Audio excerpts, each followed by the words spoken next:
Halo Sobat Sinema, kabar kalian gimana hari ini? Semoga dalam kondisi baik-baik saja ya. Di video sebelumnya, Xiaoyan yang mengetahui jika tetua Yunleng telah menghancurkan kediaman keluarga Xiao sekaligus ayahnya yang tiba-tiba menghilang. Dia pun kali ini kembali lagi ke Sekte Yunlan untuk membalas perbuatan tetua Yunleng di sana. Tanpa berlama-lama lagi, langsung masuk ke dalam ceritanya. Di video sebelumnya, Xiaoyan yang begitu marah setelah mengetahui tetua Yunleng lah yang menghancurkan keluarga Xiao-nya. Banyak hal buruk pun terjadi, yang mana banyak saingan bisnis keluarga Xiao berusaha untuk merebut kekuasaan keluarga Xiaoyan. Di sisi lain, tetua Yunleng yang baru sampai di Sekte Yunlan, dia pun berencana ingin melaporkan kejadian tersebut kepada Yunsan tanpa sepengetahuan Yunzi. Namun Yunzi pun melihat kedatangan tetua Yunleng yang begitu mencurigakan dan bertanya kepada tetua Yunleng dengan tatapan yang begitu penuh curiga. Di tempat lain, Xiaoyan yang menyadari jika tetua Yunleng pasti menangkap ayahnya dan membawanya ke Sekte Yunlan. Dia pun terlihat tak terima jika tindakan Yunleng begitu licik, walau pada dasarnya dia adalah seorang tetua agung dari sekte terbesar di Kekaisaran Jiama. Xiaoyan yang berencana ingin mencari keberadaan ayahnya di Sekte Yunlan dan membalas perbuatan tetua Yunleng atas kehancuran keluarganya. Paman Xiaoyan pun yang selama ini menemani ayah Xiaoyan membangun ulang keluarga Xiaoyan saat kepergian dari Kekaisaran Jiama dulu, dia pun menyuruh Xiaoyan untuk mempertimbangkan keputusannya untuk pergi membalas dendam kepada Sekte Yunlan. Paman Xiaoyan yang selama ini melihat usaha dan jerih payah ayah Xiaoyan untuk bertahan hidup di kota hutan selama masa keterpurukannya dulu, dia pun berbicara jika keluarga Xiao akan dihabisi tanpa sisa oleh Sekte Yunlan, mengingat perbedaan kekuatan mereka terlalu jauh sekali jika Xiaoyan ingin membalas dendam kepada mereka. Di sisi lain, karena Xiaoyan pribadi ingin menyelamatkan ayahnya dan mencari jalan keluar terbaik untuk keluarga Xiao sekaligus keselamatan sang ayah, semua orang di sana pun termasuk kedua paman Xiaoyan selaku sebagai tetua yang mendukung ayah Xiaoyan. Kali ini pun Xiaoyan dipanggil oleh semua orang di sana sebagai patriark muda, dan bisa dikatakan jika Xiaoyan sudah layak untuk memimpin keluarga Xiao saat ini. Xiaoyan yang melihat semua orang di sana begitu putus asa dengan kondisi saat ini, dia pun bertanya kepada semua orang di sana apakah mereka ingin berdiam diri dan hanya menunggu kehancuran keluarga Xiao saja, atau melawan balik untuk merebut apa yang seharusnya menjadi milik mereka.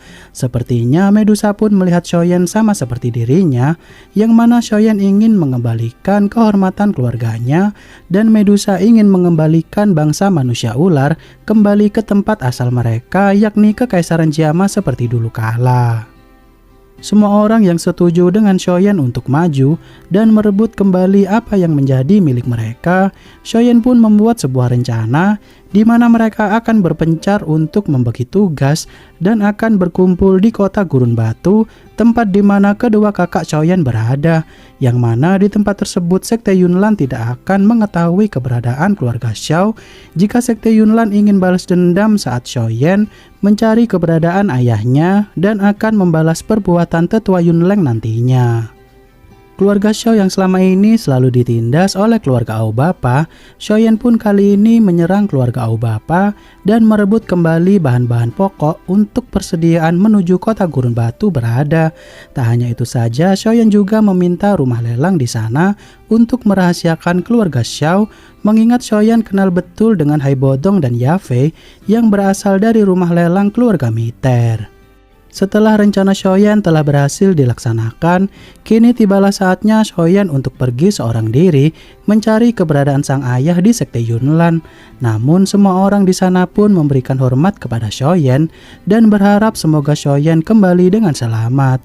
Saat Xiaoyan pergi menuju Sekte Yunlan bersama Ratu Medusa, Xiaoyan pun meminta maaf kepada Ratu Medusa jika dia telah berkali-kali merepotkannya. Ratu Medusa yang awalnya begitu cuek kepada Xiaoyan, tiba-tiba tubuhnya pun mengeluarkan cahaya merah yang ternyata Xiaocai atau kesadaran ular putih kecil, sepertinya menyuruh Ratu Medusa wajib hukumnya untuk melindungi Xiaoyan secara penuh.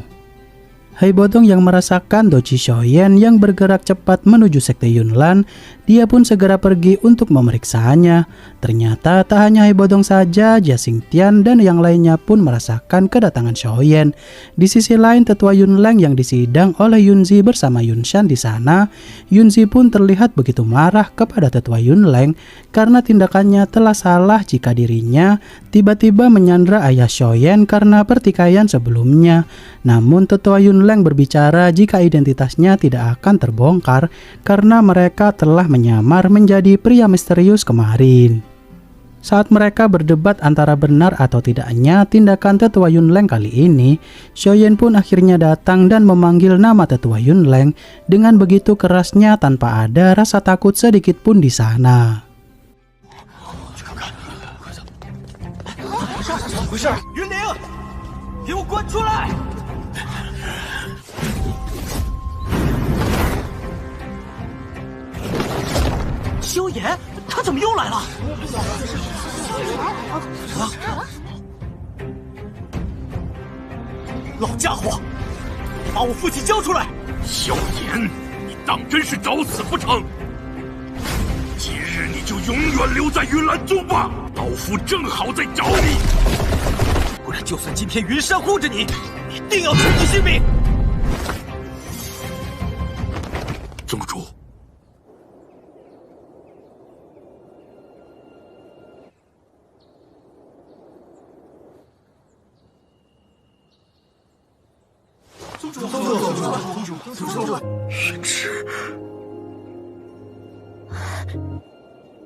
Xiaoyan dan Yunzi yang akhirnya bertemu dengan identitas asli masing-masing, mereka pun sempat kecewa satu sama lain karena sepertinya hubungan mereka tak akan bisa baik-baik saja seperti dulunya, mengingat sekte Yunlan dan keluarga Xiao telah berselisih satu sama lain.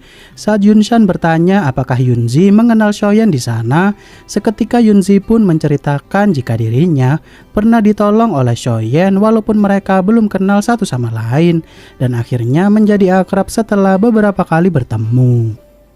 Yunshan yang bertanya baik-baik kepada Xiaoyan kenapa dia kembali ke sekte Yunlan dengan kemarahan yang begitu besar di sana. Tentu saja Xiaoyan pun berbicara tanpa basa-basi jika tetua Yunleng telah menghancurkan kediaman keluarga Xiao dan menculik ayahnya kemarin.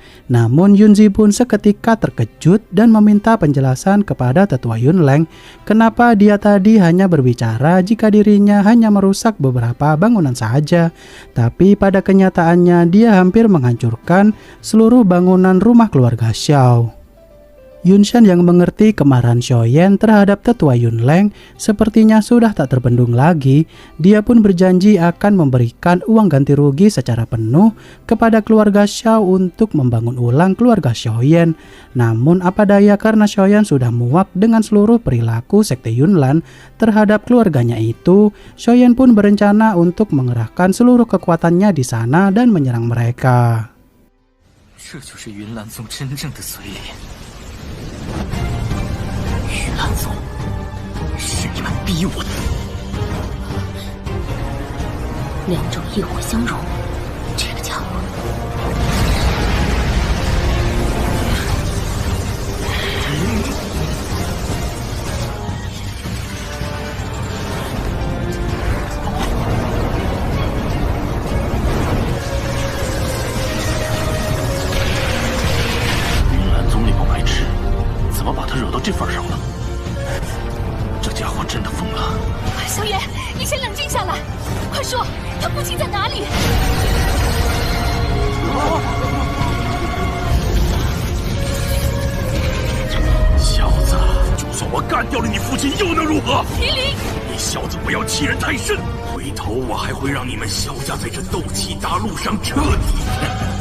Xiaoyan yang berusaha menghindari seluruh serangan tetua Yunleng dan para tetua yang lainnya karena untuk menggunakan jurus inti api teratai Buddha, dia dituntut untuk konsentrasi secara penuh. Hingga akhirnya saat Yunshan turun tangan untuk menyerang Xiaoyan yang ada di sana, film pun bersambung.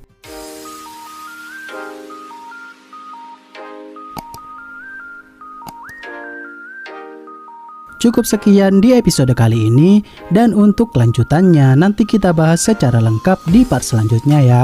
Terima kasih sudah menonton video ini hingga akhir. Sampai jumpa di video selanjutnya. Dadah.